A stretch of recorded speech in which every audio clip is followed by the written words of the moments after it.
Buat kalian yang lahir tahun 90, tahun 80 ya kan, kalian merasakan betul bagaimana berangkat ke sekolah tanpa kendaraan dan harus jalan kaki. Dan itu harus ditempuh dengan, ada yang sampai dengan puluhan kilometer ya kan, jauh jaraknya. Tapi apa hasilnya? Ya kalian ini hasilnya, begitu loh. Saya ingat ya dengan satu, ya ibaratnya satu pepatah lah ya. Orang-orang hebat itu dilahirkan dari kondisi yang apa istilahnya, dalam kondisi yang menekan gitu loh, dalam satu tekanan, dalam kondisi yang tidak baik-baik saja, maka melahirkan satu tokoh-tokoh yang sangat hebat. Dan saya juga masih ingat betul ya dengan ucapan pendiri negara Dubai gitu kan. Dia bilang begini nih, itu pendiri negara Dubai itu, orang tua saya dulu pengendara onta dan saya sekarang pengendara Lamborghini, pengendara Ferrari. Anak saya juga mengendarai Lamborghini dan Ferrari. Tetapi suatu saat cucu saya akan kembali mengendarai onta. Itu artinya, maksudnya dari perkataan si pendiri Dubai itu adalah bahwasanya orang sukses, orang yang berhasil terkadang memang lahir dari satu himpitan ekonomi, dari satu tekanan begitu loh, bukan dari hasil memanjakan anak begitu. Akhirnya terbentuklah, terlahirlah satu generasi yang punya mental kokoh karena terbiasa dengan kesempitan, terbiasa dengan kesusahan begitu loh. Nah, kenapa saya awali dengan ini semua ya kan? Karena kita akan membahas tentang kebijakannya Deddy Mulyadi, yaitu gubernur paling fenomenal saat ini, gubernur Jawa Barat, yang bikin satu kebijakan bahwasanya dilarang anak sekolah menggunakan sepeda motor. Nah, di sini nih, di sini ada pro dan kontra. Ada yang bilang, ya elah itu kan cuma buat pencitraan doang katanya. Deddy Mulyadi kan ya yang penting pencitraan lah buat dirinya begitu loh kan. Nah, karena apa? Dia tidak memikirkan ada yang jaraknya jauh, perlu sepeda motor ya kan begitu, yang mana tidak bisa diantarkan oleh orang tuanya, akhirnya bawa sepeda motor sendiri kan begitu. Ya pokoknya banyak lah ya alasan-alasan dari orang yang gak suka dengan kebijakan ini. Tetapi bagi saya ya kan, saya ini anak yang lahir tahun 80-an tuh. Itu saya sangat benar-benar mengapresiasi kebijakan ini. Dan itu juga saya jalankan kepada anak saya sekarang. Anak saya sekarang nggak pernah tuh, anak saya nih nggak pernah bawa motor sendiri begitu kan. Nah, kenapa bisa demikian? Bukan karena nggak punya motor. Motor ya ada, berantakan malah di rumah ya kan. Tapi kenapa? Ini banyak sekali menurut saya madorotnya. Dan mungkin saja salah satunya Deddy Mulyadi menciptakan, mengeluarkan kebijakan ini juga terinspirasi dari kasusnya Vina Cirebon ataupun 7 terpidana itu. Karena dia kan menangani sampai berbulan-bulan. Tahu nggak sih kalian, penyebab dari 7 terpidana itu disalah tangkap oleh polisi, penyebab utamanya adalah motor.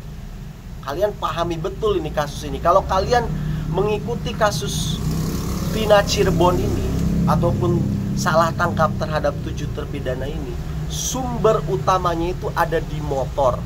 Dari motor berkembang ke drugs ataupun ke obat terlarang ya.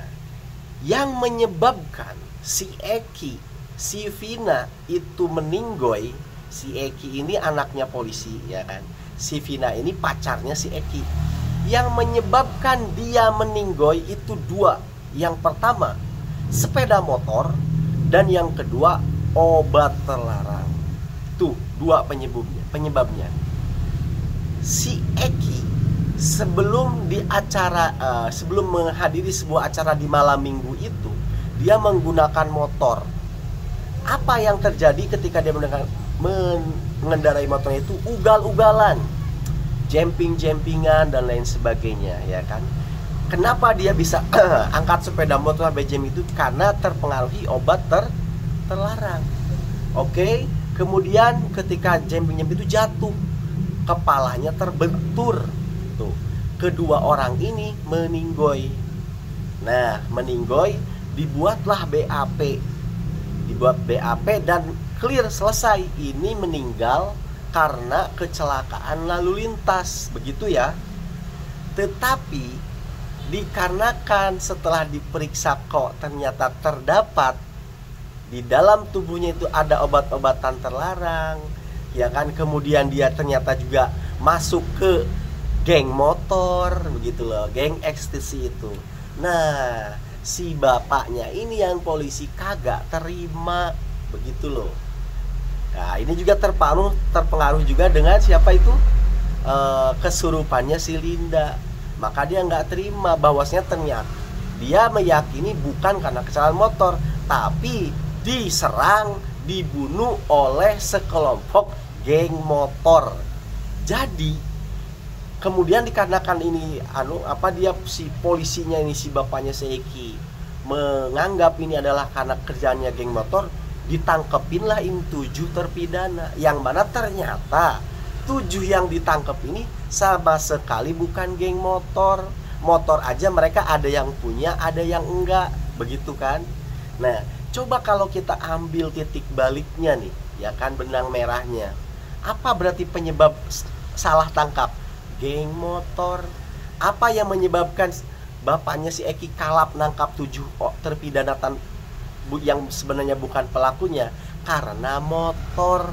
Karena ke sekolah si Eki selalu bawa motor.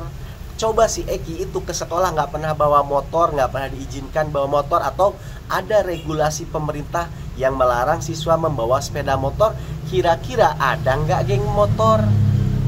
Kira-kira si Eki ini masuk nggak ke dalam geng motor? Ya enggak, ya kan? Geng motornya aja nggak ada, ya kan? Gimana mau ada gengnya? Geng motornya nggak ada, gimana si Eki mau masuk? Kan logikanya begitu. Nah, kenapa ini semua terjadi?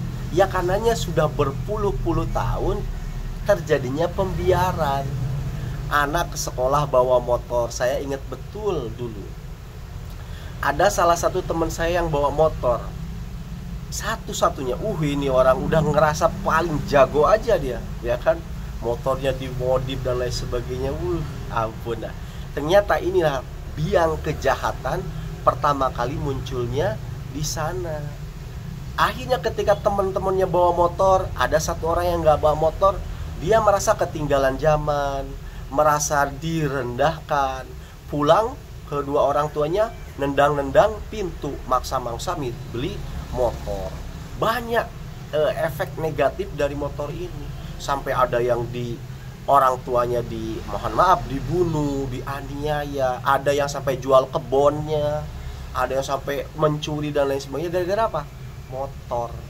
Jadi kalau dibilang Kang Deddy bikin kebijakan untuk untuk pencitraan, iya bagus lah, bener juga sih, untuk memperbaiki citra Jawa Barat.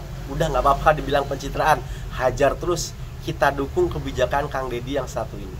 Terima kasih karena sudah menyimak.